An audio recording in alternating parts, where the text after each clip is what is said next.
All right.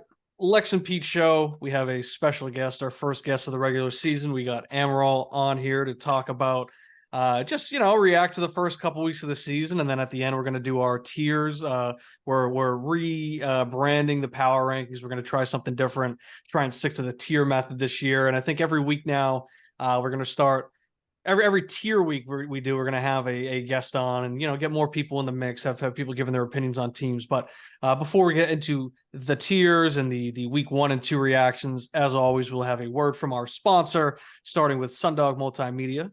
Sundog is an online communication and social media company. What started as a personal tool has since evolved into something much bigger, allowing users to communicate, research, and discover things that impact their lives and daily decisions. Sundog will collaborate with you to build and execute a modern yet nimble social media strategy by utilizing innovative and traditional media principles.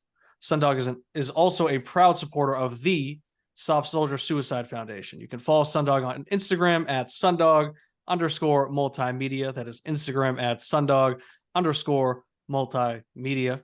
Brains, brawn, and true professionalism. That's easy peasy moving and service. Moving, assembly, errands, you name it. They will do it. Easy Peasy is a multi-service team. If you need something, just ask.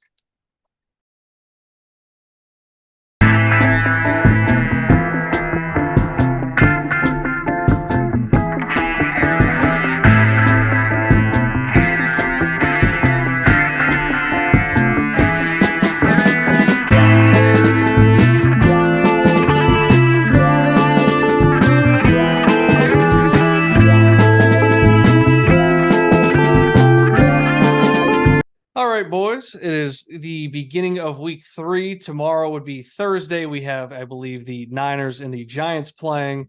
Saquon Barkley is out. We can maybe touch on that at some point in this episode. But right now we are on here. We're going to talk some football, talk some dynasty, talk the league, do all that. But then I think what everybody's coming to see is the tiers. As I had mentioned in the intro, we are rebranding how we do our power rankings. So instead of me just releasing my own list and having Pete on to react to it, we're going to be more collaborative. It's going to be me, Pete, and then a guest every week. And I figured that that'll be a good way to just get more team owners in the mix, get more people slinging opinions, giving their hot takes, and maybe creating some drama in the league as well. We always love that. But before we get to all that, let's just do a check-in. Let's see how everybody's going. We will start with our guest. We have Amaral on.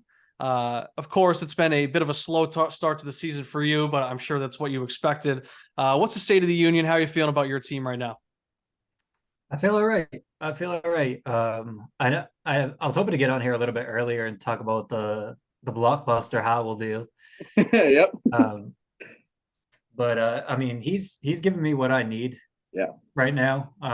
Like I acquired him to be a QB2 with like knowing that I can take Caleb Williams or Drake May or whoever the fuck in the draft in the rookie draft next year.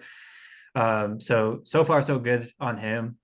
Um, I'm happy with some of my rookies. Like Sean Payton, just like please play Marvin Mims. Like he's below 30% snaps on each of the first 2 weeks, so that's frustrating. But Tank Dell, he's hitting. Tajay is like splitting snaps with Derrick Henry at like a way higher rate than I thought he was going to. So that's encouraging. Mingo has definitely been disappointing so far. Still early though. Um, and then Laporta's a stud. Like I'm happy that he's on the squad and he's hopefully locked into the tight end one role for years to come. Yeah, Laporta's a good one to kind of leave it off on because Pete and I we were talking earlier this week. We were just talking about different things, talking about the scouting process, talking about how we want to approach the mock drafts this year. And one thing that I was saying is that when it comes to college, like I can be a bit of a helmet scouter. And we were kind of just naming different things, right? Like, for example, in years past, we've had the LSU receivers, we had the USC receivers. They always say to avoid the Ohio State quarterbacks, things like that. And then another one that Pete added on to that was the Iowa tight ends. And Laporta was definitely a guy that flew under the radar for me in the early draft process. And then I think, I didn't start taking him too seriously. You do hear the Iowa tight ends that perks your ears up a bit, but I was more focused on, my two guys, of course, Kincaid and Mayer. But, once he was the second tight end off the board, I was like, oh shit, like, the fact that the league thinks of him that way, that says a lot to me. And it's really shown through. I mean, the yardage hasn't been insane, but he's gotten like a great number of targets, and he's gotten, I think, like 5 receptions in both games.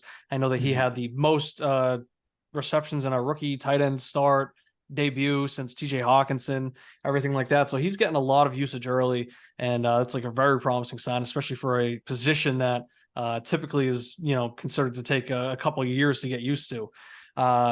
Pete, how are you feeling about Amaral's team starting off so far? I mean, you were kind of the one that, well, I would argue that Fitz was the one that really laid the groundwork for the true tank and committing to that. And then you kind of took it, tinkered it, and made it your own. And then Amaral is kind of the version 3 that we're seeing of this now at this point in the league. So as a guy that's kind of starting to see his tank come to fruition, how are you feeling looking at Amaral and his process? Yeah, first I'll just say it's great to have Amaral on. I think this is the 4th guest appearance, leading the league in guest appearances. So we love to see that. You are the prospect prophet as of 2021 when you gave me Romeo Dubes before you were in the league.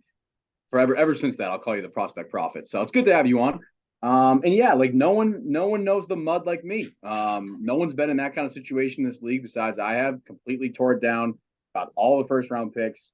And now we'll see what you do with it. I like all you said about your rookies. I think you still give Mingo some time. Like he's a rookie wide receiver, the rookie quarterback with a brand new head coach, brand new OC, and a brand new offense. So I'm throwing the first year out on Mingo as I am with Bryce Young.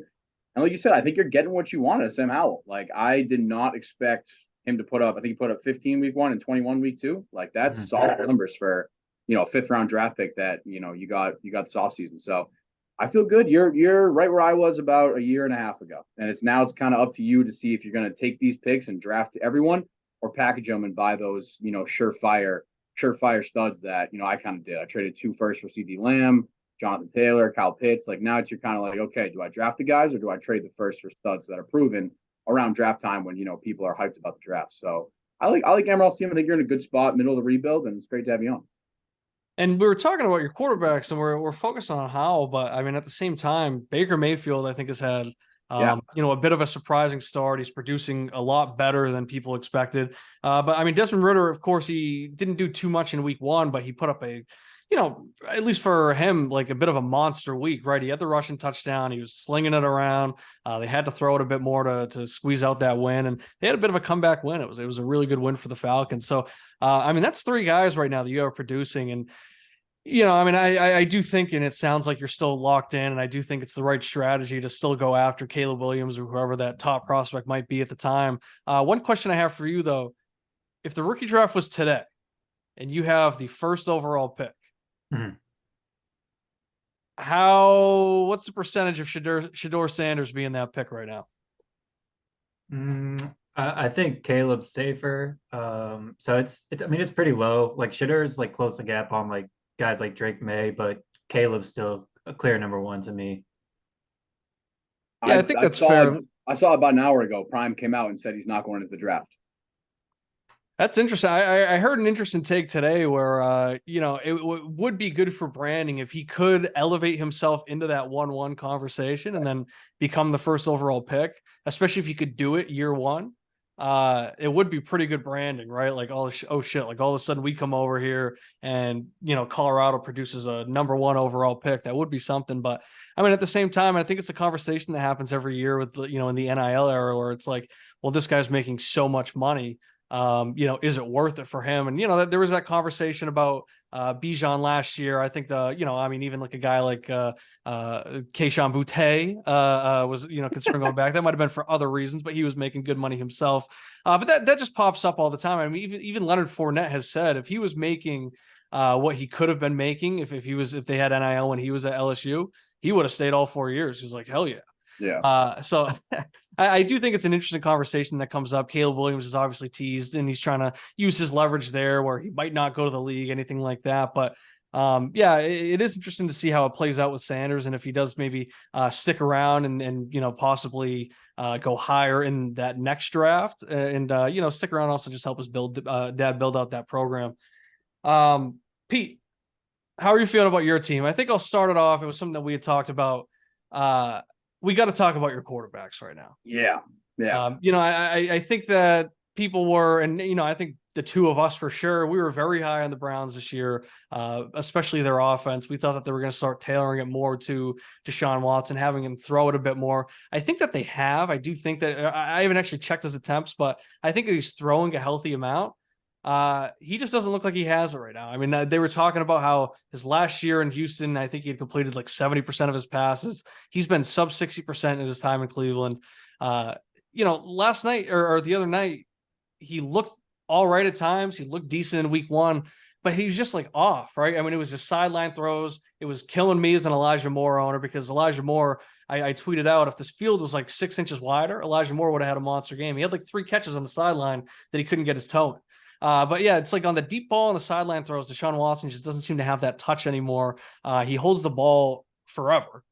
And he's just getting sacked, and he's not playing good football. He's playing sloppy football. And then Bryce Young, I mean, I think that we kind of expected it, right? Rookie quarterbacks, they come in, it's a slow start. But, it's just looking tough for him. And I think that the even scarier part for him is that, they do not have a first-round pick next year. They were a team that just has like no resources. They have no real assets on offense. They're really trying to find that identity. And I'm not sure if Frank Reich's really that great of a coach anyways.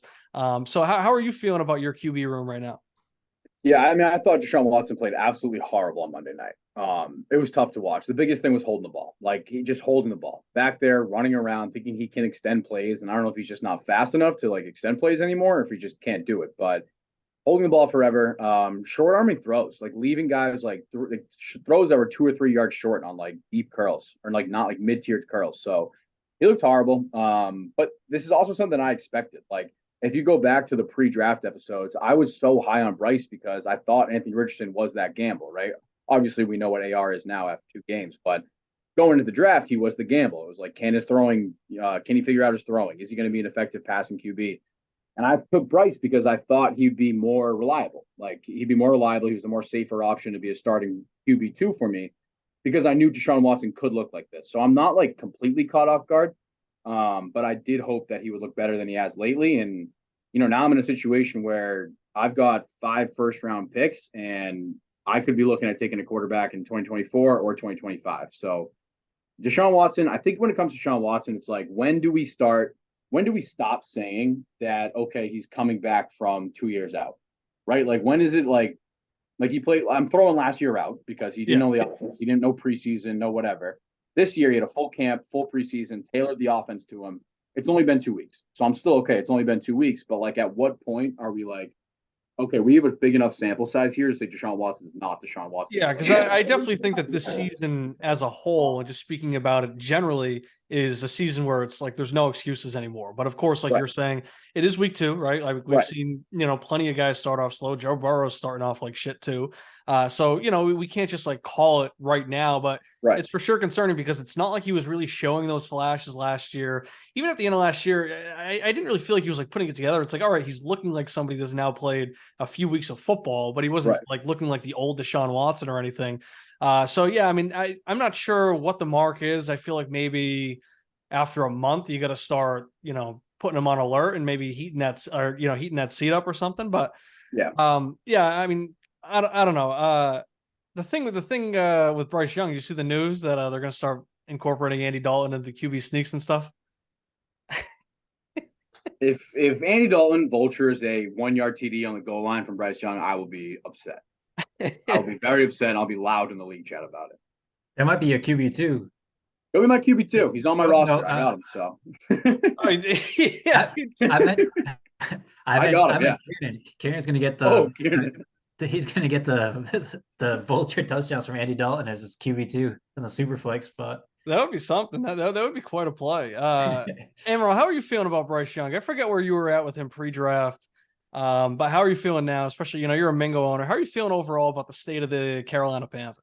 I'll say, like, generally, like, I'm an Alabama quarterback guy. Like, all of them coming out, like, I think you could separate what their arm talent is, what their physical talent is, and then what is like boosted up or what's propped up by the receivers. So I was a Bryce guy. Bryce like had the worst group of receivers out of any of these Alabama quarterbacks to throw to. I mean, I still like Bryce. It's tough. It's year one. Like you said, the team is not very good. I don't know that Frank Reich was the right hire for a team that's going to go out and get the number one pick. I think they probably could have gone with like someone more creative offensively to get the most out of Bryce, but it's still early. The frame has always been scary, and we've seen somebody like Tua where he's had his issues, but I like Bryce overall. I think Mingo, Pete, you was talking about like not really putting too much stock into Young and Mingo year one. I think that's probably the right move. Like you don't really want to dismiss either of them after 1 year, and certainly not after 2 games. So I'm still high on Bryce. I think ultimately he will be a QB1. Definitely more concerned about Watson though. Like he like might be cooked. Like I mean, after that layoff, coming back from that, it's just tough to take yourself away from the game for that long and come back and be successful. So I think there's a real chance that he's cooked. And then Carolina, like I always appreciate when teams make that move and trade up to target their guy, get the number one pick or get a top 3 pick or whatever to acquire the quarterback. But like, why did they trade DJ Moore? Like that was like a wild throw in that trade. Yeah. Like they should have just kept him and had him as the number one for Bryce. And I think you would already be seeing a better version of Bryce if he had DJ Moore there. It's a good point. Yeah, and like you were talking about Frank Reich, and I think that this is something that I actually said last week too, where it's like he was the coach of the Colts who were tanking for a top pick, and they fired him because they didn't want him to be the coach to take on that quarterback, which they knew they were taking a quarterback. So it's like, why were the Panthers all of a sudden like, yes, this is the guy that we need to lead us into this new era with our new quarterback? It just doesn't make sense to me. I don't think that he's the right guy. And I think that that's always worrisome. And I mean, people do make the argument that, a guy like Darnold was just killed by the fact that he had to work with Adam Gase. And, it's like sometimes these coaches, if they stick around too long, all of a sudden it's year 2, it's year 3. And it's like, well, like shit, like how can we even play catch up now? And, I do think that the thing that Bryce has going for him is that, like you always said, Pete, he's a great quarterback between the years. So it's like, that's like not something that he's going to lose. So it's more of just like, how long is it really going to take for him to get the weapons in place, to get a good O-line, to get good receivers, especially with, what they gave up to trade up to get him. It's going to be tough for them. So it's just, it's like, is he going to be able to take that step up and start elevating his guys and giving him the good fantasy points, or are the Panthers themselves going to be able to get him those weapons? But yeah, I do think that it's a little worrisome, Pete, but I do think that you're also in a position where, you have my 2024 first. That's likely going to be, a top 3 pick. So you're probably going to have your choice of a top quarterback as well. So if you want to go in that direction, you always could do that. And, I think that, but I do think you're going to be all right. I still trust my preseason read on the Browns. I trust Deshaun Watson to turn it around. But I do think after a month, maybe that's when I start to get a little bit scared. But Pete, and while we're talking about your team, might as well talk about the big news from today, just a few hours ago. So you made a trade. You finally offloaded Kyren Williams to the Zits. You traded Kyren Williams, a 2024 third rounder, a 2024 third rounder as well, right? Am I reading this right? It's 24 thirds. Okay, yeah, it's listing them all as Bowen's picks, so that didn't make sense to me. I guess it's the web version of Sleeper, so forgive me. And then a 2026 second rounder, and in return, you got, I believe, Bowen's 2026 first rounder. Yep. How are you feeling about that trade? I have my thoughts, but I want to hear your perspective on it. Maybe talk, bring us, peel back the curtain a little bit and take us behind the scenes. Yeah, I mean, I'm feeling absolutely phenomenal about this trade. And this style has now become my calling card. I mean, I got you two on the call here. Obviously, I did the Davis Mills trade with you for a first, the Sam Howell trade for you for a first. Davis Mills was a third round draft pick, Sam Howell, third round draft pick. I got Kyren Williams for $1. I had that trade with McMorrow a couple months ago where I moved up from my 26 first to his 25 first by giving him Kyle Trask, Ronald Jones, Greg Dulcich, Justin Ross. So it's kind of become my calling card now. I think like the guys who put in the time, you scout these prospects, you see what they could become, you stash them on the bench, and you sell them in the window when they're at the highest. So that's the what I've taken away from this is you can't go broke making a profit, right? I got this guy for $1 fab, and now I got 26 first. So you can't go broke for making a profit. That said, I love Kyren Williams this year. I mean, Cam Akers got traded to the Vikings an hour ago, I think. Kyren Williams is now the number 1 running back in LA, and he's put up RB1 numbers the first 2 weeks. So he could absolutely eat this year. But let me just throw you a couple names who are the leading rushers for the Rams the last couple of years. Sony Michel. Is he even in the league? No, you're tired. They're tired. Okay. Darrell Henderson. I Not believe on- he cannot get a job. Right. Cam Akers, obviously now RB2 behind Madison. Maybe he gets a second shot in Minnesota. But when it comes down to it, I'm not competing this year. Next year, I think I'm going to be on the playoff fringe. And the year after that, I think I'm in the conversation as, one of the top teams if my quarterbacks pan out. So you're looking at Sean McVay. He bounces around from his guy to his guy at running back. This is a throwing team. Like, they don't run the ball a ton. And I put it as like Kyren Williams' value is never going to get higher. I'm never going to get more than a first for Kyren Williams. So I was like, hey, can't go broke making a profit. I'll get a first out of it. I don't need him this year, and who knows if he's going to be the RB1 next year in LA. So it was kind of a no-brainer for me, and I'm very happy about it. Amaral, what's your read on it? I mean, I like it for both sides. Like, I hate to give like a cop-out answer like that, but like Bowen's in contention to win it all this year. Right. I think Bowen's done a nice job like accumulating these backs. Like, he got Swift for me a few weeks back. Obviously, just added Kyren. What else does he have here? He's got Montgomery. He's got Khalil Herbert. Montgomery, Jared right. Goodman, Yeah, and then Gainwell. Josh Jacobs. We'll see. Yeah. We'll see how Jacobs does. But yeah, I mean, I like it. I like it for both sides, and that is like the business that us three specifically should be in, is trying to flip these guys that we either acquired in the third round, or for very minimal fab, and flipping them for future picks once they have a few productive weeks or once they show signs of being successful in the league. So I think it's a smart move for both teams. Pete, you're grabbing some picks, or grabbing the pick, the 2026 first round pick. Bowen's, he got a second out of it too. So, that could be, valuable. Obviously the third rounds are kind of dart throws. But Bowen's all in. And so I respect that. I respect that he's chasing it this year. He sees a window for contention, and he's going after it. Yeah, I respect the ambition from Bowen, and yeah, I get it, right? I understand he's a contending team, like you guys are saying, and I do think that the throw-in picks, even though I'm not necessarily a fan of receiving the throw-in picks, I think that it's all right? He got a second, he got 2/3 on top of that, and he gets a guy that so far is putting up massive numbers, but. Pete, this is a guy that we were talking about, right? And it was a guy that I had shown interest in, but I was hoping that I could get him for a little bit cheaper. I didn't know exactly how he'd be priced at.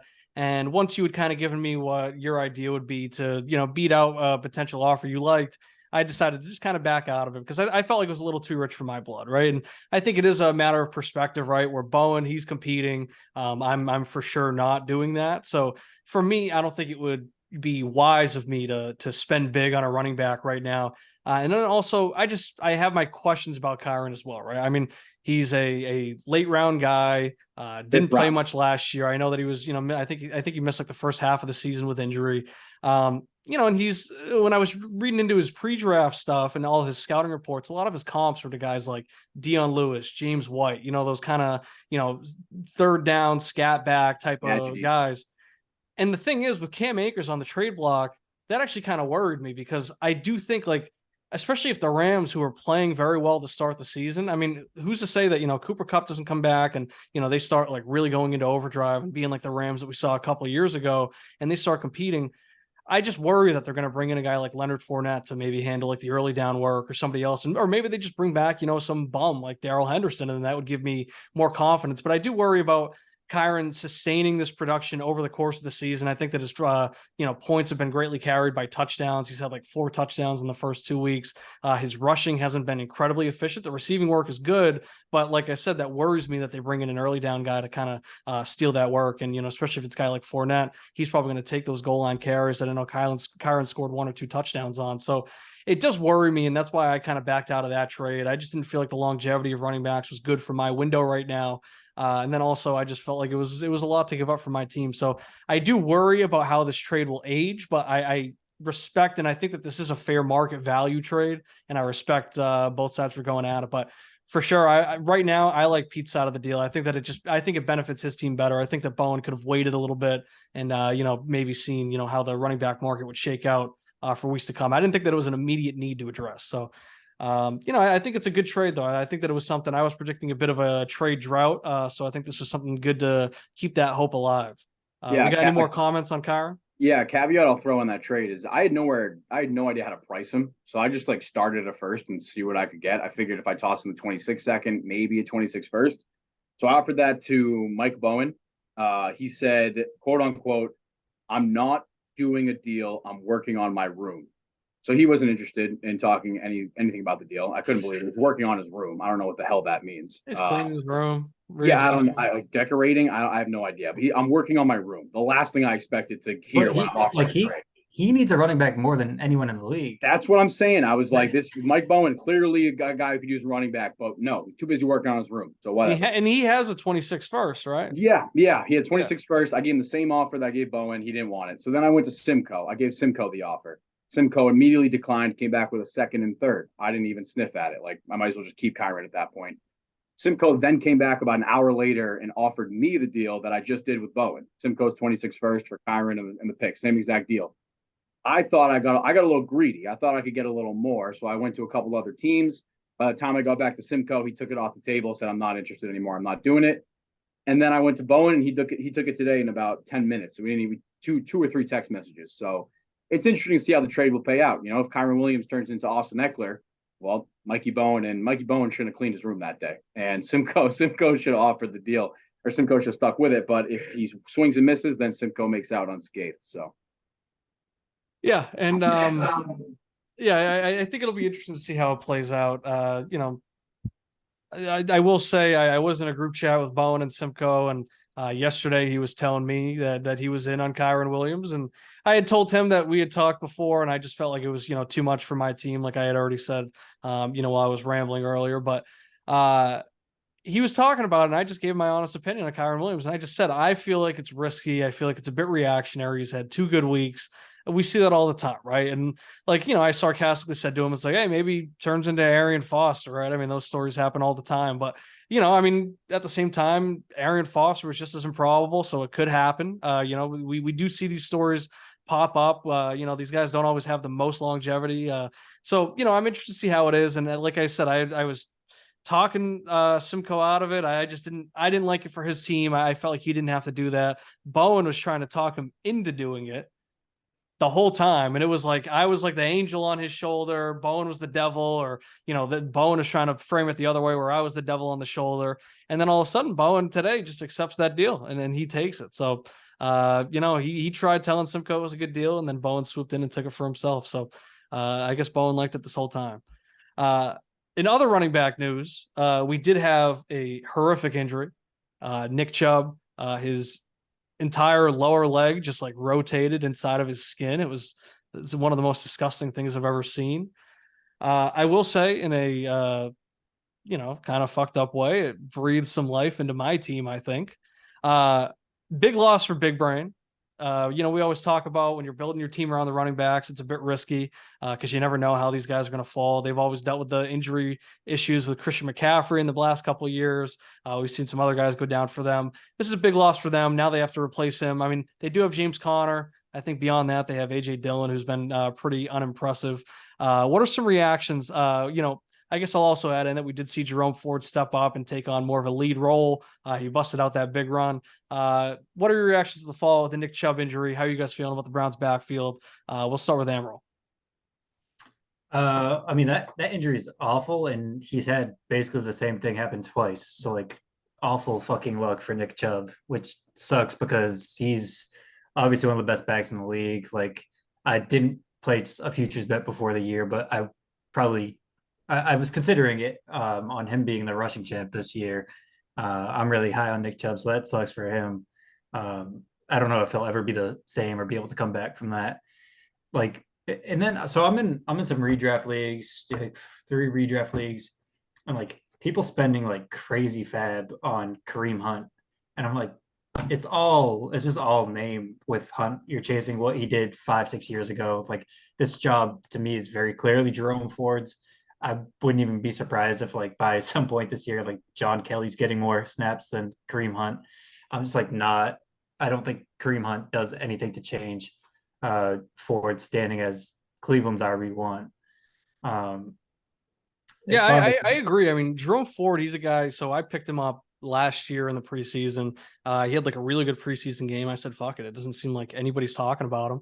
I have a roster spot. Why don't I go for it? And I knew that Kareem Hunt was potentially on his way out. So I saw it as like a pathway for him to maybe slide into that Kareem Hunt role and be that, maybe 1A, not quite the RB2, somewhere in between, right? Not necessarily sharing the backfield, but not just like a true backup that's never seen the field either.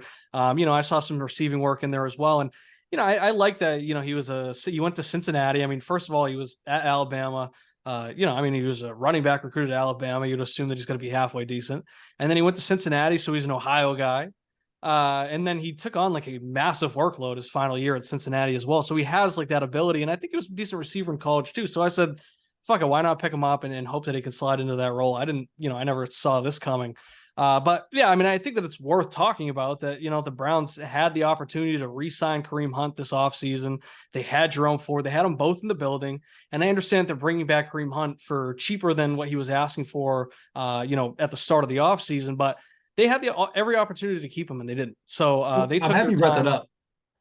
What's that? I'm happy you brought that up because they had both of them this summer and they said, no, we're good with Kareem Hunt. Jerome Ford's our number 2. So it's like Yeah, very and clear who like they did everything to prefer. like establish that. Like, I mean, trust me, like I was reading all about it. I was like looking for any sort of positive news for my running back room. So anytime I'd find that, I'd be like, that's like really fucking good. Like, I'm gonna hold on to Jerome Ford. So one thing too, and I was at war today on Reddit. So I was defending my guy Jerome Ford when they announced the Kareem Hunt signing. Because I saw a comment that kind of pissed me off. I just think that it's kind of a lazy analysis, and it's something that's like half true. So people say, "Well, it's the best way to do it." But somebody commented, Kareem Hunt will be, in the mix, blah blah blah. Follow the money. He's getting paid more than Jerome Ford. So, long story short, my argument was that point does not. It's a moot point when it comes to, a lead back that's on a rookie contract because most of these guys have veteran minimums, so they're going to come in. Kareem Hunt, I mean, Jerome Ford, he was like a 5th round rookie. He's making like $500,000 a year. Kareem Hunt, like, literally cannot make that little of money. Like Jerome Ford literally cannot make more than that money. Yeah, exactly. So it's like, so I did my own research, right? Because I was like, that's such a stupid argument. Like, why would anybody do that?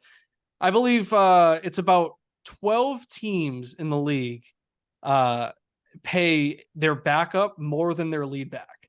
You got the Bears, and I'll say the team, and then I'll say their highest paid player, right? So you got the Bears, Deontay Foreman, Bills, Damian Harris, Broncos, Samaje Perine, Texans, you got Singletary, Ogunbowale, and Boone, all get paid more than Damian Pierce. The Chiefs pay Clyde and McKinnon more than they pay Isaiah Pacheco. The Rams, of course, they just traded him, but Cam Akers is getting paid more than Kyren Williams. The Patriots pay Zeke more than they pay Ramondre Stevenson. The Jets pay Dalvin more than they pay Breece Hall. The Eagles, guys that get paid more than Gainwell are Boston Scott. Boston Scott is their highest paid running back, then DeAndre Swift and Rashad Penny. The Bucks pay Vaughn more than Rashad White. And the Commanders pay Gibson more than they pay Brian Robinson. And then the Falcons also pay Cordarrelle Patterson more than Algier and Bijan. So it's like the trend there is that all these running back rooms, their lead back is on a rookie deal. And the veteran came in and then he just has to get paid more. That's how it goes legally. So I think it's such a stupid argument. The Kareem Hunt signing really doesn't bother me at all. It doesn't concern me. I mean, it also helped that in the middle of this argument on Reddit, the notification comes in where Stefanski says, like, no, Jerome Ford is our guy despite the Kareem Hunt signing. So that gave me confidence as well. All the haters say, well, of course, that's just coach speak. Yeah, it's always accurate. So it's just a bad argument, right? It's a lazy argument. I don't think that because he's getting paid more or because he knows the system, that's why he's going to be the RB1 there. If he's the RB1, it's going to be because he comes in and he plays better than Jerome Ford. And if that happens, there's nothing I can do about it. Pete, how are you feeling about my boy Jerome Ford, though? Yeah, first I'll just say my condolences go out to Nick Chubb. He's, in 2015, he did his everything except the ACL. He did meniscus, LCL, PCL, and MCL in 2015. Came back from it. Now he's got a multi-ligament tear again. Personally, I'm a 3 ACL tear survivor, 3-time ACL tear survivor, 2015 Ironman award winner, and quote unquote blood and guts of our team. Shout out Henry Quinlan. So, I'm tougher than Nick Chubb, but I still feel for the guy. I still feel for the guy. Two tears now, both in his left knee. He's a 27-year-old back. they got a potential out in his contract next year for $4 million dead cap. The year after that, he's done. He doesn't have an extra contract, so he's gonna be 29. 2 significant knee injuries. Nick Chubb's career could be over. He could be a backup running back next year, maybe fall into a similar like Dalvin Cook role next year. So he could be over. And I'm glad you also brought up the point of Stefanski coming out and saying Jerome Ford's number one. He didn't have to do that. He didn't have to do that. Like, there's no reason for him to come out and say, this guy's our number one. You never will coach ever. He easily could have said, we're going to bring Kareem in. We're going to evaluate him. He's a guy that knows our system. He's been successful in our system before. And we're going to, make the judgment call. That is coach speak. What you just said is coach speak. Like giving the runaround, not committing to a guy. Saying you're committing to a guy right as you on the same day, same hour you sign Kareem Hunt. That's not coach speak. That's just facts. That's just the facts. So I feel like you're in a good spot. You got the RB1 in Cleveland, great offensive line. He's got the opportunity. You're in a great spot. Yeah, and I think the big question is, am I going to trade him or not? And right now it's kind of just wait and see, right? I mean, I was talking to you earlier, Pete, and I was saying how, I think that if you go on like keep trade cut or something, I'm sure he's worth, like a second round pick or whatever. But if that's what the price is, if that's what people are offering, then no, I'm not interested in doing it. I mean, one thing that I've been very open about with my team construction is that, I'm kind of, and Pete, you've said it before as well, looking at like that 2 pins approach and, trying to get those quarterbacks and then getting the strong receivers and, just trying to like luck into some running backs. And, that's what I'm doing. I'm trying to get a little bit cheaper and, try and get them through the draft. So, I drafted Charbonnet at the end of the first round. I traded for P. Ryan this year and, things like that. And, Jerome Ford is the exact type of guy that I've been talking about, hoping I luck into. I mean, I might just have the guy that just fell ass backwards into Nick Chubb's workload as my RB1 now. Like all of a sudden he went from not really being a guy I could play at all, like not even a flex worthy guy to potentially being my best running back. So I'm going to wait and see kind of like what it does to my team, if how much it boosts my floor. And, maybe that can speed up my process of becoming more competitive a little bit more. I would like to see that, but I mean, if I'm going to do it, I mean, I think that you kind of set the market now with this Kyren Williams trade. I mean, we were already saying Kyren Williams, he's being sold off of 2 games. And I mean, they kind of have like the same pedigree, right? I mean, they're guys that came in and they were able to take on good workloads in college. They didn't really do much in their first year. They were dealing with injury in their first year. All Kyren Williams has done is do it for a second game. So if Jerome Ford can come out and do that, I mean, I hope that gives him a little more legitimacy and maybe a little more respect on the trade market. But I mean, yeah, I think it's kind of the same mindset you have, where if somebody wants to come along and offer me, a first or maybe more than that, or maybe it's a bigger deal and we get more creative, then, I'll listen. But if it's anything like a second rounder or, 2 seconds and a third or anything, I'm all set. I'm going to hold on to that because it's like, if I'm taking those picks, then, I'm hoping that I can trade it for a guy that might be in that same position as Jerome Ford, or I hope that I can trade a running back that someday claims a starting role. So I don't really see that as an upgrade. So I'm going to stick with my guy for now, see what it does, and just continue to evaluate my team week by week. I don't know. We got anything else? We're ready to get into tiers. Get into it. All right. Let me make sure I got everything up. Let's see. We got all the logos here. We got a blank. Let's see. How do I share screen? All right, you guys see it? No. No, I didn't press share. All right, we're good, right? There we go. Yeah, we got you now. Presentation mode. Can I do it out of presentation mode? If I do that looks clean. All right, this looks good. All right, let's keep it here. All right, so, like as I had talked about at the beginning of the show and we were talking about offline before we got on, I want to just take a new approach to it. Instead of just doing a 12-to-1 ranking, I think we can get a little more creative than that. I think it'll, create a little more banter, around different teams and kind of how we view their position overall. So, as I was saying, it's not going to be totally just based off of this year, right?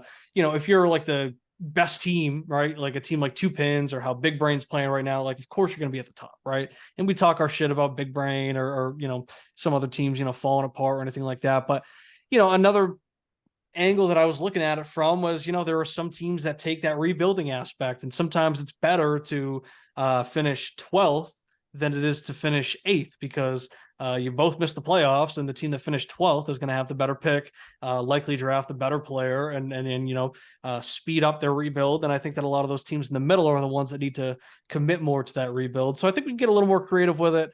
It's not going to be, just a linear type of ranking.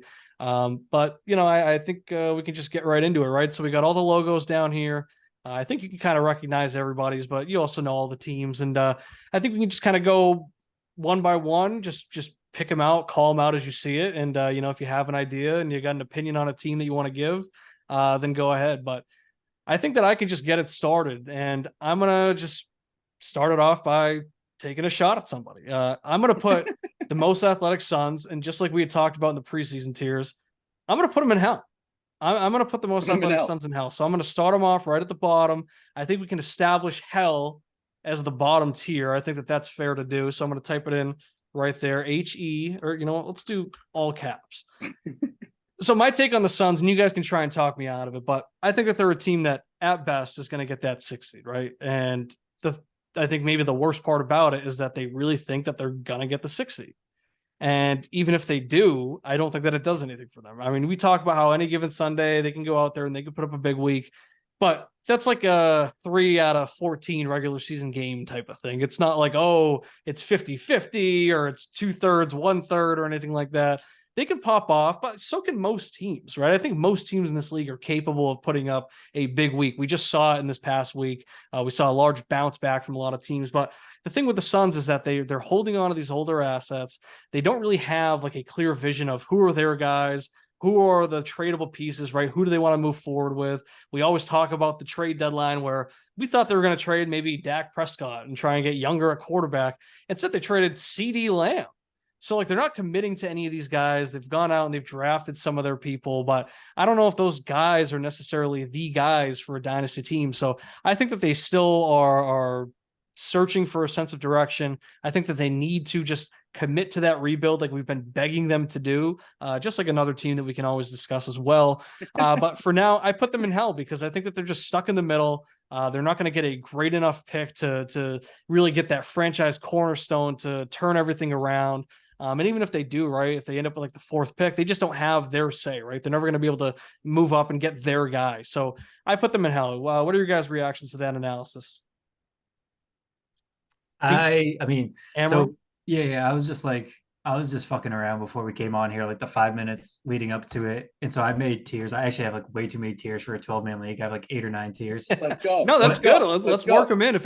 I think the ideal tier system would almost be if we had like 12 tiers, like each team got their own or something. So Yeah, we could always like work that. something in. We can mix it up. But I think like hell's like, that's fine. I have no problems with that. But I put them in the Jeff Fisher tier where they're just like chasing 500. Yeah. So I think that's pretty much what hell is. I kind of like that as well. I think, Pete, what do you think about that? Do you think the Jeff Fisher tier is a little bit better? Yeah, Where do we Jeff put Fisher that? tier. Do we put that? Do we keep that at the bottom or do we stick them in the middle just because it's kind of like 500 being in the middle, that type of thing? I like it at the bottom. They're lost in America. Hell, lost in America. They're Jeff Fisher, lost in America. How's he spell it? Is it fish and then CHER? No, just fish. Just like a fisherman, he spells it like that. Yeah. I think I bring it up all the time too, but with the Suns, like I just cannot get over. I cannot get over the fact that they traded their 25 first, their own 2025 first for Mike Evans this offseason. Like I just cannot believe that. That is a top 4 contender type move. Like you're going to be in the final 4 in the conference finals or semifinals or something like that. I mean, that's a contender type move, and they're on the fringe of making a playoff. So they're lost in America. They got no direction, no vision. They don't know if they're competing or they're rebuilding. It's a mess. They're Jeff Fisher. Yeah, I mean, yeah, I think that Jeff Fisher really is the perfect way to put it. You described it perfectly, Amaral. Great guy, though. Great guy. Yeah, I mean, he is a great guy. And, Sam and Angelo, like, they're great guys, too. But I think that the issue is, they kind of, like, laugh off some trades. Like, Angelo will tell me, he'll be like, oh, my God, like, this team offered me this trade. Like, are they serious? And I hear it. I'm like, dude, you should have done that. Like, what are you, like, snort laughing at them for? It's like, they offered you like 24 seconds for Darren Waller, or you could have gotten like Freiermuth and a pick or something. It's like, dude, do that deal. Like, what are you waiting for? So yeah, they just want to like ride these guys into the ground. One thing, and I will say I was talking with an anonymous team, and they were talking about another team as well, where we were just talking about, it's like they don't quite understand diminishing returns and they're just chasing. And that's something we've talked about in past weeks as well, Pete, where they're chasing like these big weeks from some of these older guys. But to me, it's like, if Darren Waller goes off for a week or something, that doesn't change my perception of him. Like I still say like, well, okay, that's like a 30-year-old tight end that's had a lot of injury history. He lives like 30 minutes outside of Newark and he's an ex-addict. So it's like, just those are things that like concern me. Like, I don't care if he goes off for a couple touchdowns. I'm not going to trade like an extra first rounder for him or something. So, I think that diminishing returns are a concept that a few teams in this league maybe struggle with. And, it's almost like the hoarder syndrome where they say, well, you know what, let me keep that because I might need that later. So, all right, let's move on. We've done enough roasting them. Anybody else? Anybody got a team that they want to throw out there? I think what you said about chasing the big weeks from the veterans is a great segue, and we're going to stay in the same tier. It's McMorrow. He put up 130 points last week. 130 points, and this is what happens every single year. We say you should rebuild. We say you should rebuild. We say you should rebuild. He says no. I'm holding the line. He sucks for a week, and then he puts up a 130 bomb. That's probably going to renew his confidence in his own team that he's a contending team this year. It's a fake 130. You had Cousins and Daniel Jones both putting up 30 bombs. That's not going to happen on a consistent basis. It's McMorrow in the same tier. He's Jeff Fisher. Yeah, I think that's fair. And these are two teams that I keep pairing together. And I mean, throughout my whole speech about the most athletic Suns, I was clearly alluding to McMorrow as well. So it is the same thing. And that's who that anonymous team was making a comment on too, where it's just, they're chasing those big weeks. And they're convinced that it's going to get them something, and then it doesn't get them what they want, and they just hold on to them. So they're just going to run these teams into the ground, and you hope that they kind of have their come to God moment before it's too late. Amaral, you were saying you had all your tiers. How are you feeling about McMorrow's team? I actually had him. I had him above the Suns. Let's see here. I just no creative name on this one, but I just had like receivers could tank this team. Like because I did it based on this year, not necessarily like looking ahead. Yeah. So like I'm cool with Cousins and Daniel Jones being the two quarterbacks. Like he's not going to get 58 points, 59 points from them every week, obviously, but I think you can win with those two as quarterbacks. Derrick Henry, like this could be the last year of him being Derrick Henry. Rachaad White, I like him for this year. He could lose that job to Sean Tucker at any moment, but I like him now. But the receivers are just like so bad. Like right now, we're starting Allen Robinson and JSN. We're like, I'm the biggest JSN fan, but behind DK and Lockett, like I just don't see it for this year. Now he's got to deal with the Deontay Johnson injury, so it's just like he's literally like basically looking at like Josh Reynolds as the savior. So I like Josh Reynolds. I think he's actually like a really good football player. But his production could tank as soon as Jameson Williams is back. So I think receiver is definitely his issue. If he addresses that in the coming weeks, then good for him. But that's certainly the spot that I think that could tank his entire season. Yeah, exactly. And I do fear that, this big week that he just put up could be like fool's gold, where like you were saying, Pete, all of a sudden he just buys right back in. He says, well, fuck it. I just put up all these points. Like, why would I sell off? Like, I'm like the best team in the league. So I do have to go through. I mean, he did win some money this week. I know Daniel Jones went off crazy for him. I think he was the high scoring player maybe. I do think that it could be one of those things where both of these teams, they just, put it up. I mean, the Suns have gotten off to a slower start. Like you were saying, Amaral, I do think it's fair to rank McMorrow above him. Maybe can I do that? Yeah, you know what? That's what we'll do. We'll try and keep it in order, like left to right. Maybe we can try and organize them as well. We can, if we want to rank within the tier. But I would for sure put McMorrow above Angelo. I think that if any team's going to grab onto that sixth spot, it would be McMorrow over him. I'd put my money on that. So, I can't blame him for chasing it. But, I think, Derrick Henry, like you were saying, this could be his last productive year. And we were talking about Tyjae Spears earlier in the show. It's kind of worrisome for Derrick Henry. Sure, he's still putting up decent points, but the fact that we've like never seen him split carries like this since when he was the RB2 behind DeMarco Murray. Mm-hmm. So it's like, we've kind of seen that's how they start working guys in.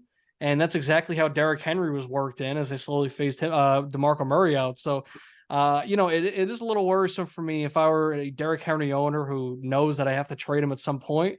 That's when I'd be saying like, oh shit, like, maybe I really did hold him for too long. So, as always, interesting to see how both of these teams will carry out the rest of their season. And how they get with it. As like the trade market heats up around the deadline. So that is to be seen. Amaral, you got a team you want to throw out there? Yeah, let's throw Pete out there. I had Pete actually sandwiched between these two. I had him below McMorrow, ahead of the Suns. That's really all contingent on the quarterback play, but I love Pete's receivers. I labeled this tier Zach Wilson as a jerk off because he could absolutely like ruin your season because Garrett Wilson like needs a quarterback. So I mean, I don't know. I do like your team though. Like, especially if Jonathan Taylor comes back and like Indy doesn't like fuck around with him and actually plays him or trades him. I mean, he's still, he's what? He must be on the last year of his rookie deal. I think he's on the last year of his rookie deal, and I think he refuses to play without having a deal in place. Right. Yeah. I mean, if he comes back, then that means that he has a deal in place. He's happy where he's at. And he's probably gonna, it might take a week or two to get up to speed. Who knows, like, where he's at physically, but he's at least gonna be, happy and giving, full effort. So there is that. Pete, before we get your reaction, I'm gonna throw you out there as well. I'm gonna stick you in the middle, and if you don't mind, I'm gonna label this tier division. I'm gonna label it division. So yeah. I think that the tiers above you, I put you in the middle because I think I'm reserving these top two tiers as kind of like the, like the contenders, and then maybe like the elite of the elite, that type of thing. But I put you above. I mean, like, you might not make the playoffs. That's to be seen, right? We'll see how your season plays out. But I mean, I think you're going to be in the hunt for one of those spots. And then even if you don't, I still think that you're going to be in a better position than any of the teams that are around you. So I would, lean towards ranking you above, those other teams that are in the mix for the wild card spot. Just because, I do like the pieces that you have. I like your receivers. Sure, Garrett Wilson, we were talking about him last week. He might be, wide receiver 2 this year. He might not be, the top 5 guy that we were hoping to see this year with Rodgers gone. But I mean, that's not going to make me doubt him in the long term. So having him and CeeDee Lamb, I like Pittman a lot. Judy, can maybe come along. Maybe James can be whatever for you. And then you got your running backs too. So it's like, you just got, it's really good. I think it's really going to come down to how your quarterback room is going to play out. We've talked about it earlier. You have the flexibility to make a move at quarterback if you really need to, if your two guys can't kind of put it together. So yeah, I put you in the middle. I think that's a good spot for you. How are you feeling about these reviews? Yeah, I mean, I like it. This is power rankings, right? Now I'm 1-1. I was a Puka Nacua start over Jerry Jeudy last week from being 2-0. And I'm 5th, I think, right now in points for. Something I do have to note, I'm 4th in max points for, with one of the biggest differentials in the league of 70 points. So I've been a horrible coach. Which I got to figure that out. But these are power rankings. So I'm considering myself in the top half right now, considering power rankings. But it is the vision, because it is like, hey, you're doing good, buddy, but it's just not this year yet. Next year. Yeah, no, yeah, I think that this is a good review for you. I don't think there's much to really, argue about. I don't think anybody should really have an issue with it. So, keep it brief, nice and short. If I may, I'll throw it out there. I'm going to throw Amaral's team out there. I'm going to create another tier, and we can always add more tiers. Let's not feel confined to 5 or anything like that. I think I'm going to slot him in right under Pete. I'm going to call this Division Junior. That's where I'm going to put it. So we'll put it there. The name can always be up for editing, but I'm going to put it there because we were talking about it earlier when we were checking in on our teams and everything. You are kind of, just the version 3, right? I said it started with Fitz. He never really got to even try and see that come to fruition. Then Pete committed to it once Fitz left the league. And then now you're, the next person to go all in. And I think that's always the question that we have, right? Who's going to be the next person to go in on the next draft class, right? Who's going to start building out for 2025 and 2026? And, as all those picks start rolling in, who's going to be the first one to make that move? Because I do think that's kind of just going to become a theme in our league, right? I think somebody's always going to say, well, I'm going to be the tanking team this year. I'm going to go all in for that top quarterback. So I'm excited to see who these next guys are. But yeah, you're still, in the very beginning of it. You have all your picks. You have I think a third of the next 2024 draft class. It all comes down to how you're going to use those picks. Are you going to draft them? Are you going to trade them? How are the guys that you drafted this year going to pan out and everything like that? So I put you in that Vision Junior. I rank you ahead of some of these, fringe wild card teams as well, just because I'd rather be in your position. You have all those picks. You have, picks are kind of power in this league. You can do so much with them. You can trade them for anything. You can use them for anything. So, I think that it's a fun way to manage a team. I think that you're probably having fun thinking about what you're going to be able to do in the future. And it's the mystery box, right? Your team could turn into anything. So that's where I put you. Pete, what are your thoughts on Amaral's team and his position? Yeah, if I were gonna Vision Junior, it's the same thing. We already talked about Emerald's team pretty in depth of where he's at right now, so I think we're all on the same page there. It's in my mind, it's the Caleb Williams tier. This is the Caleb Williams tier. You got Caleb, and you're tanking for Caleb. You're gonna get Caleb, in my opinion. So it's kind of we're actually kind of blending the lines here. Are we doing? We're kind of getting more into a dynasty outlook long term rather than power rankings. So, if we're at power rankings, obviously we got McMorrow above me and Amaral below everyone. But we're kind of blending the lines here. So I like the spot between me and Amaral and the Suns. Yeah, and I think that we're kind of saving some of the better teams for last. And I think that's where we'll get more into the maybe redraft mindset talk, where we're just talking strictly about this season. But then, I think even within that, we can just talk about, this team still could do this, this, and this. And I think a lot of these contending teams have some solid draft capital. They can make some interesting moves, as the season moves on. Any teams stand out to you guys that you guys want to call out? We could go to the top. We could go to the top and put the standard up there. Team 2 pins, George, and what's his name again? He's still in the league? It's the guy. He was pretending to be Middle Eastern. He was going at your Middle Eastern heritage. He was making a mockery of it. Never read a scripture. Never had a falafel. Joe. Yeah, it's George and Joe.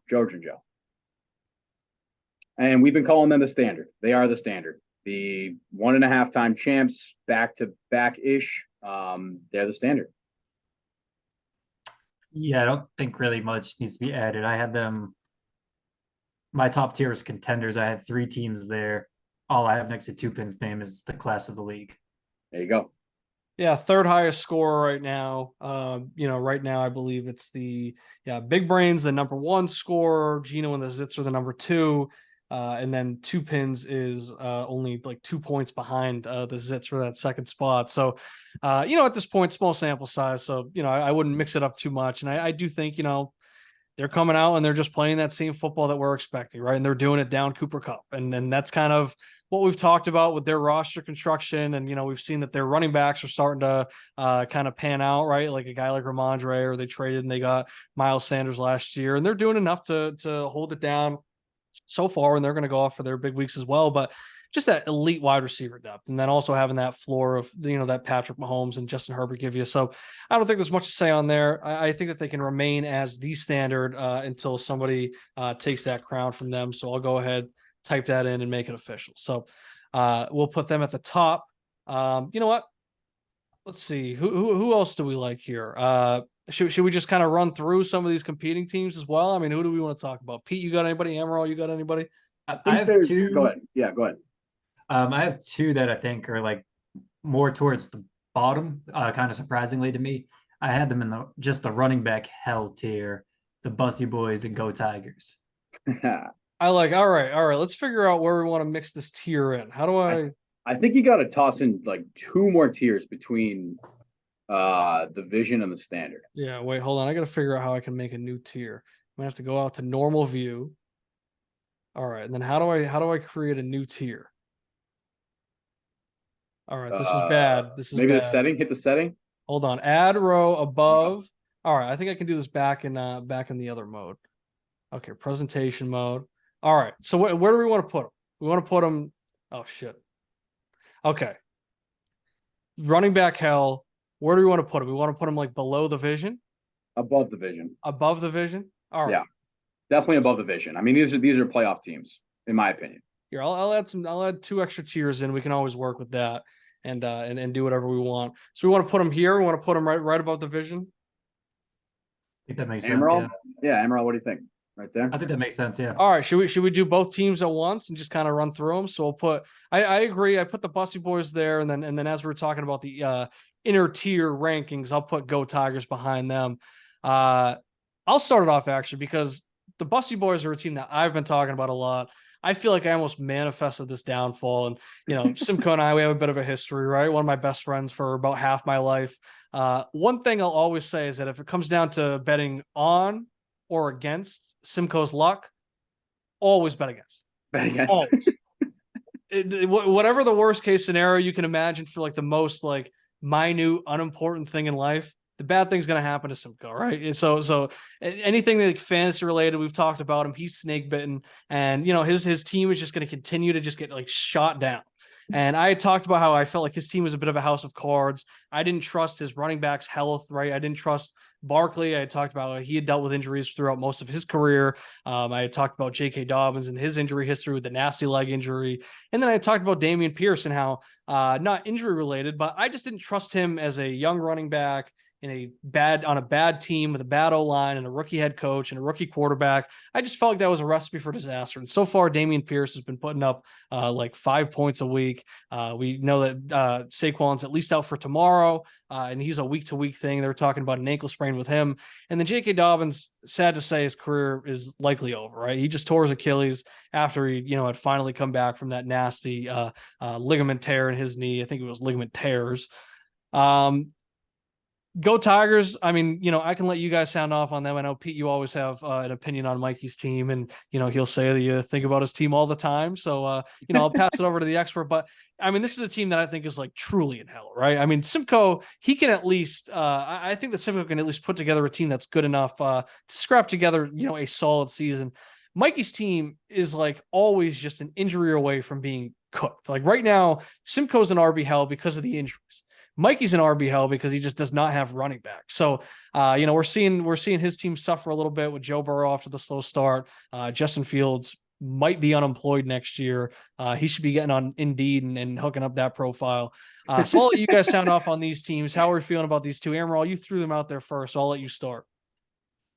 Yeah, I agree that Bussey boys would be ahead of Go Tigers. Like Go Tigers, like they could just be in like hell next week. Like this, they could drop down a tier from running back hell just to regular hell if like Burrow's injury is serious. Like that's not who has their 2024 pick.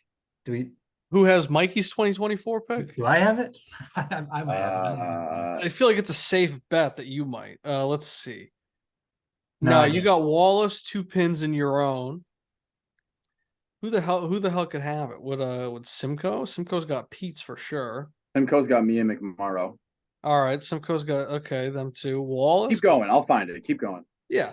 All right. Yeah, I mean, so somebody could get lucky this year. We're like kind of expecting that pick to be like 7 or 8, and it could come in around 3 or 4 pending Burrow's health. Like if they to cut you off real quick, that's always kind of been my point too when people talk about like a pick like mine or yours like is like obviously going to be in the lottery this year, but I feel like a lot of teams, they just assume like, oh, this is going to be like a late first or this is going to be a mid first.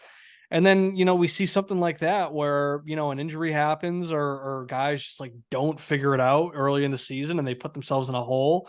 And all of a sudden, like this thing that, this pick that you're thinking like is a mid first with late first upside is all of a sudden in the lottery. And it's like, oh shit, like I just lucked myself into my QB1 for the next 15 years because it was like a, throw in for a first rounder or something. So yeah, I mean, I do think it's interesting. What were you saying, Amaral, the rest of your analysis? Oh no, just like a lot of his success or failures this season and moving forward are tied to Joe Burrow. Like if Burrow's out, that's a significant downgrade to Russell Wilson. His running backs are in the same running back room. Like he has Najee and Jaylen Warren as his 2 running backs. And Jaylen Warren's the better player. So I have him in some redrafts. So selfishly, I hope he takes that job soon, but definitely not ideal that those are his 2 running backs. I mean, he has some nice pieces at receiver. Like I love Zay Flowers, obviously Justin Jefferson, T. Higgins, but Higgins, what's Higgins without Burrow? Like if Burrow goes down, Right. is Higgins like? Higgins could be on a different team next year. Higgins could be on a different team next year. Well, next year definitely. Like I think he will be on a new team next year. But like I think Mikey's trying to be a playoff team this year, and if like Burrow goes down, then Higgins drops from like receiver 2 to like receiver 3 flex, probably more like flex territory, like a touchdown dependent flex. So I don't know. A lot of what he's trying to do is relying on Joe Burrow and his calf. So we'll see. But he needs to do something at running back. Like he definitely should have taken that Kyren deal. Yeah, and Mikey, he's got a 2025 first, he's got a 2026 first. And I think another reason why I'd put the Bussey boys ahead of them as well is that Simcoe's got, a decent amount of picks as well. He's got Pete's first, he's got McMorrow's first, he's got a 24 second rounder, and then he's got his own 26 first, as well as some third rounders you could sprinkle on top too. So Simcoe, I mean, I would put them both in this tier. I think it's fair because I think that's kind of what's going to define their season. And, right now, maybe we're kind of getting out ahead of things with Simcoe and ranking him a little bit lower in general anyways. But I do think that that's maybe where he's headed until he makes a move. And I think that he knows he's going to have to make a move. I don't think he really has much of a choice. It's just a matter of when. And then once he does that, then, I'm sure that we're going to happily bump him up in the tiers. But the thing with Mikey is that, I don't know if these 25 and 26 first are going to get him like the running backs that he needs to get him over the hump. And I also wonder if he even thinks that it's worth trading those picks or if he's just better off holding on to them. It's like, I think, the biggest fear for him should be hoping that he doesn't have to take one of these guys like Justin Jefferson or Zay Flowers or, even like Joe Burrow and trade them away just to kind of, disperse those, diversify his assets and get a little bit more to start filling out the rest of his roster. That's my bigger concern for Mikey's team. My biggest concern, I'll bring up a name you guys didn't, is Justin Fields. He does not look good. Justin Fields does not look good. He's in his third year in Chicago. They're doing a rebuild there. They don't look good. Like they could have a top pick in next year's draft. And I think they're like Ryan Poles has asked himself the question, is Justin Fields our guy? So like I'm concerned about Justin Fields. The guy had 1,000 yards rushing last year, 8 touchdowns. He's only got 62 yards in 2 games and 1 touchdown. So we're not seeing that rushing upside just yet. And like if he's not the guy and Chicago decides to move on, Mikey's stuck with Joe Burrow, Justin Fields, and Russell Wilson. So I'm concerned about Justin Fields, and I think like Mikey should be too.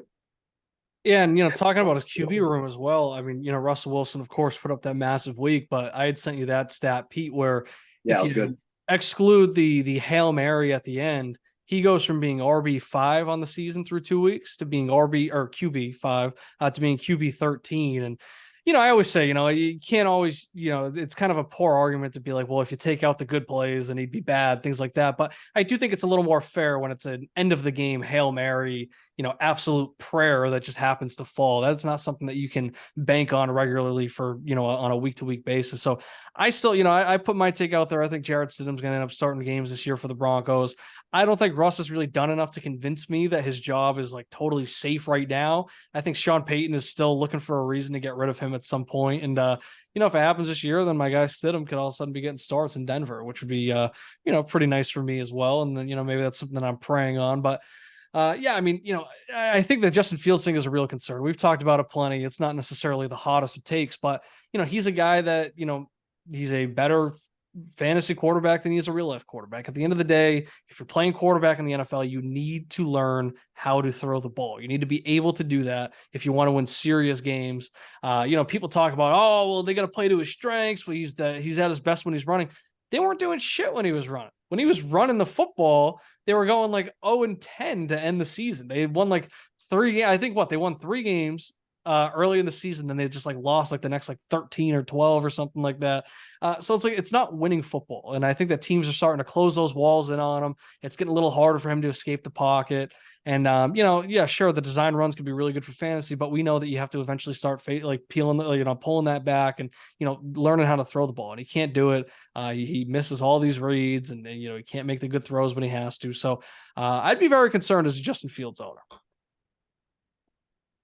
Anything else on either of these teams? No, I'll toss out the next tier. Or honestly, I think they should be in different tiers, but I'll toss out the 2 and let you guys know what I think. It's Big Brain LLC and the Zits. So I'd say from a production standpoint, a success standpoint, a points for standpoint, they've put out the same amount of production, but I think in different ways. Like Big Brain, they have this elite running back stable. They're kind of like they are who we thought they were, right? Like we knew Big Brain was going to score a ridiculous amount of points for. They are who they thought we were. But on a preseason and the divisional preview, KB, we were going back and forth. Like I had Mikey winning the division and Mike and Bowen in second. You had Bowen winning the division and Mikey in second. And you didn't actually like really push back on me. It wasn't a crazy take to have Bowen in second in that division. So like for Bowen's tier, like I'm the Zits, like I'm looking at more of like surprise. Like, whoa. Like I don't know. They're putting up points for that I didn't see this year. Maybe you guys did, but I think Big Brain's more of like they are who we thought they were below two pins. And then like I said, production standpoint, Zits are kind of in the same spot, but they surprised me. It wasn't who they are who we thought they were. I'll start with Big Brain off of that. I think I'm going to put them, at least now we have this third tier. I'm going to put them. Do I want to put them in the third tier? I want to put them in this third tier. I would actually put the Zits above them right now. I think the Zits have all the moxie. The thing with Big Brain is we've seen it a million times, right? They come out, they put up historic numbers in the regular season. They don't do anything. I'm proposing the Peyton Manning tier, the regular season heroes. Go out, break all the records, and then you get to the playoffs and the lights are a little too bright.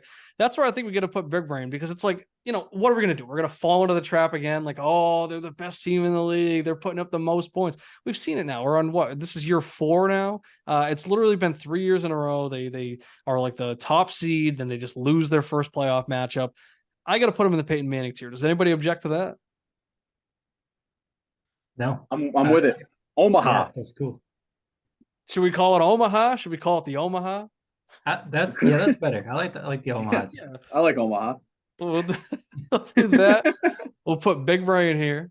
And then we'll stick with the Zits as well. So I'm going to put the Zits in this tier above them. And I don't know if this is a tier where they stand alone. I don't even necessarily know what I want to call it, but I do think that I put them above that. Of course, Anthony Richardson going out, it's going to be a little bit of a hit. It's a concussion and you never like to see it. I mean, we saw it with Tua last year, how those pile up or whatever, or, nobody seems to talk about Kenny Pickett having 5 million concussions in like half the games last year, but whatever. I mean, people just go at Tua. I don't know why. It's my cross to bear. I'll deal with it. But let's stick with the Zits. I put them above them here. And if we want to throw other teams in this tier with them, we can. If we want to make it their own separate tier, I'm not really sure. I mean, we're kind of limited. I think there's only one other team that would maybe be worthy of doing it, and I don't think that they belong there. But I put them in this. I don't know what to call it, but I think that they're the ones that are kind of chasing the crown. I think that they're the team to beat. I mean, there's the standard, and I think the Zits are kind of the team to beat. They're like the hot new item on the market right now. Everybody's loving the Zits. I can't get enough of the Zits. I'm a Zits fanatic. So I mean, what are you guys thinking? What do you think of this tier? What should we maybe call it? We could also mix the Vibers in here with them, just to kind of round out maybe that kind of contender tier. But yeah, what do we have, Matt? That's exactly what I had. I had Bowen, Zits and Vibers in the contender tier. Yeah. Let's do that then. Let's put them together. What do you guys think? Zits over Vibers? I think that's fair. I think that's fair as well. Yeah. Pete, any objections? It's close, but I would say Zits. Yeah, it's close. I mean, if we're talking power rankings, like I do think Big Brain is above both those teams by a hair, but those three are all in the same area. I just would say, like, the Zits snuck up on me. They were sneaky. I expected Vibers and Big Brain to be where they are. Zits were sneaky for me. Yeah, I mean, I don't think there's too much to say about it. I do know that the Vibers, they're going to be active on the trade market. They're, maybe looking to offload guys like Madison and Akers now. They're not feeling too confident in that Vikings running back room. And I think that they feel like, as much as they have that running back depth that maybe isn't as strong as it was last year with guys like, Kareem Hunt, obviously is, now on a team, but we have already voiced our concerns about his usage. And then Leonard Fournette not being employed right now either. It's definitely worrisome. I think that they realize that the running backs that they need to maybe lead them to a championship aren't on their roster right now. I think that they've accepted they're going to have to go out and get those guys. So they're going to be active, I think, in the next few weeks, maybe starting now. I think they're starting to hunt around a little bit. So I'm going to keep my eye on that. But yeah, right now, like I said, I feel like the Zits are the team to beat. Maybe they're just getting, a little extra media love and we're kind of fluffing them up. But I think that I think this is a fair way to kind of rank those top, 4-6 teams if you want to mix in those others. One team, and maybe we can save mine for last. Oh, wait, what do we want to call? We want to call this the contenders? Yeah, I like contenders. I can't really think of. All right. I'm going to go with Wallace here. We could save my team for last. We've already talked a little bit about my team anyway, so there's not going to be too much to say. But with Wallace, I want to like something like the Fringe or something like that, or just like, like next year. Like I feel like we could maybe put him in like we could call it like a 2024 tier or something like that. Like I think you could put him in the Vision. I don't quite have him in like that. He hasn't gone through the same process as you. No, so it doesn't sit right with me. Yeah. To put him in the Vision. I think we could put him above you just because I feel like maybe he's kind of he's just like a step ahead, right? Like he's got Lawrence, he's got his guys, everything like that. I feel like he's maybe a little more settled in. He's waiting. But I don't even know because like I'm so low on CJ Stroud, and I know that he's throwing the ball a million times, and he's posting, throwing for all these yards and all that stuff. But I don't know. I have a hard read on his room right now. I don't know. What do you guys think? Where should we throw Wallace? I think, but I mean, if he's not the Vision, then he's between the Vision and running back hell. I think he's between the two. Yeah. What did I just do? I hit a button and nope. Let's do this. Okay, we're gonna go. Okay. Running back hell. Hold on. We gotta move running back hell up. We gotta move. Okay, we gotta fit the Vision here.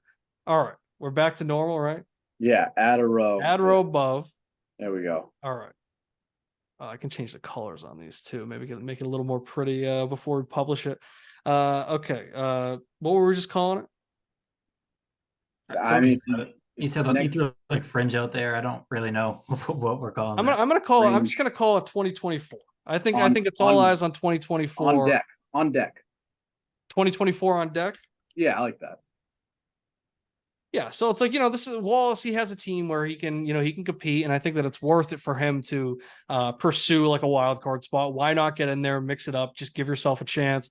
I think that he's in a good enough spot to do that, right? He's not a team like McMorrow or the Suns where it's like, well, sure, right now you're currently good enough to do that, but your team is a ticking time bomb. Wallace is on the way up while those teams are trending down. So I think it's like in his best interest to just compete, go out there. I don't know if he has his own pick or not. If you don't have your own pick, then it's always worth trying to win because why not? But yeah, I think it's a fair place to put him. He's like right on the fringe. He could grab that wild card spot, but I think that, his best days are ahead of him and it's not necessarily in 2023. We got anything to add on to Wallace? I feel like we talk about his team and, I think our views are out there. You got anything else? I think he's like honestly he's like the dark horse in the league to make some noise this year. Just kind of like if Brees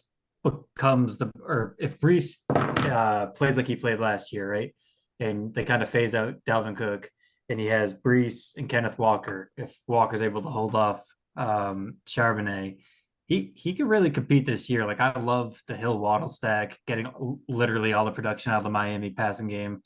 Calvin Ridley, Pacheco, Hawkinson, like Stroud is probably the wild card there for him, but I think there's like an outside chance that he could compete this year.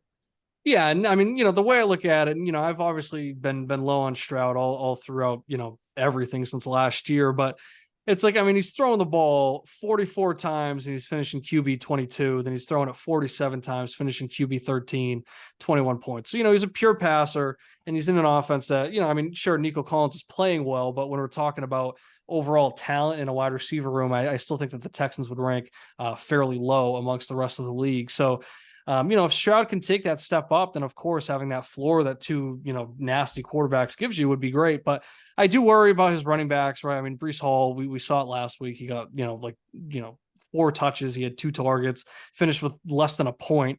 And they talked about it. He's going to be on a pitch count this year. His knee might not be fully up to speed. Of course he did break out those big runs, but Yeah, it's like I don't know if he's going to get that workload. Ken Walker, it's to be seen how they try and work Charbonnet in throughout the whole season. We don't know if Ken Walker is just going to dominate the backfield and Charbonnet is waiting around for next year, waiting around for an injury or anything. And then Pacheco too. I mean, he's just not putting up maybe the points that I think people expect. He's averaging 7.5 points a week. He's getting some decent receiving work, but he's not getting like he's not. I wouldn't call him a receiving back. And then I just feel like when I'm watching him, I just feel like he's maybe not as explosive as he felt last year. I feel like he just has a habit of just running straight into the defender. So, I just don't know if that running back room is going to be sustainable enough, over the course of this year either. So I think it is just all eyes on 2024, and whatever he can squeeze out of this year is just an extra bonus. He's got Bowen's pick next year. So we just gave pretty high opinion on the Zits. So it's not projected to be, a great first rounder, but we also talked about, what could happen when you project it for that. So yeah, we'll see how it plays out. We'll see how Stroud can progress, but I think it is just, seeing that his guys put up those points and then just trying to sneak into the playoffs and make some noise, because really all you got to do is get hot for 3 weeks. So we'll see how that plays out. Pete, you got anything to add on Wallace? No, I like it. All right, so we'll get to the last one. It's mine. I do think I belong somewhere at the bottom. But I do think that, I'm a team that we've talked about where, I have, my plan. I feel like I'm sticking to it. I feel like things are going according to plan. I think that you could I think you could make arguments. I don't know if the thing is, I feel like 2024 on deck would be a fair tier for me, but I wouldn't put myself above Pete right now. I do think that it's all kind of even. I think that you could have your opinions where, would you rather have my team? Would you rather have that? Pete's putting up the points right now. I'm not putting up the points, so I think that he deserves to be a little bit above me. I do think 2024 on deck is a fair tier, but I don't want to put myself above him. I'm interested to hear what you guys have to say. Go ahead, Amaral. Yeah, we might need another tier for you, because I think you're like kind of somewhere between us. Yeah. Yeah, I don't know. I would say somewhere between us. Like you're definitely I think that's fair, right? Because obviously you have all the picks, but it depends on what you make of it, right? Because you could go out and just have like a dog shit draft and then it was all for nothing. And then Pete, he has his players, and like I said, he's starting to put up the points where I'm not quite doing that. But at the same time, I mean, I am waiting for next year because I got Kyler Murray waiting in the wings. And I think that when I have Tua and Kyler going together, I think that that's giving me a great floor. I'd say that's like a 40-point floor for my quarterbacks right there. That's like all you can ask for in the super flex. And then it's just waiting to see how my wide receivers start to progress and then what I can, turn my running back room into. So I think it's fair to put me in between you guys. So I'll do that. So I'll go row below. I'll put myself there. And then, I don't know. We got any suggestions for a name? I'm in between the Vision and the Vision Junior. I mean, I'm thinking the bones of the house are there. Like you've got the quarterback room, the wide receivers need to take the next step, but the bones of the house are there, the structure's there. I'm kind of thinking something along those lines. Also, I will say, I gotta say it, the Vision Junior name is bothering me. I feel like I've trademarked the Vision.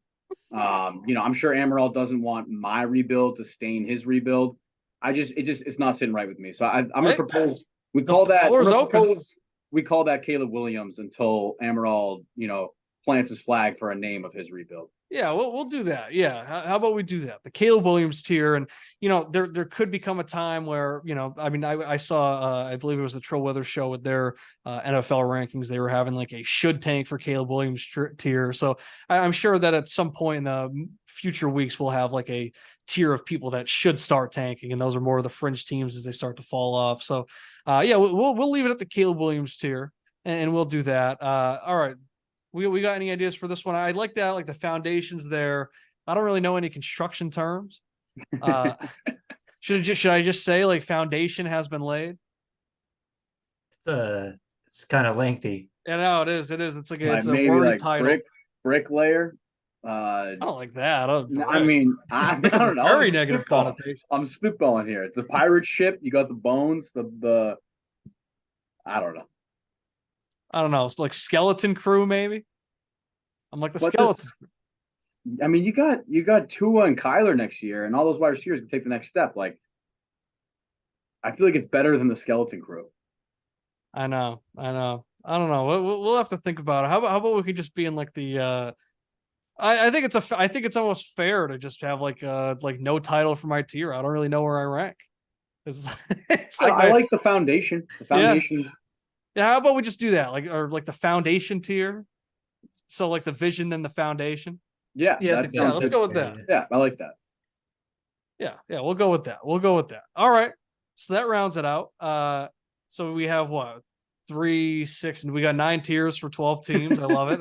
That's exactly what I wanted to go for. I didn't just want like S, A, B, C, that type of bullshit anyways. But this is great. I'll stop sharing for now. But yeah, so I'll screenshot that. I think I'll send it to the league, and then I'll try and get this edited and get it out there and see if we can get some reactions once people hear our explanations. But Amaral, as always, it's a pleasure to have you on the show. You're always welcome back. I'm sure we're going to work you in a few more times over the course of the season.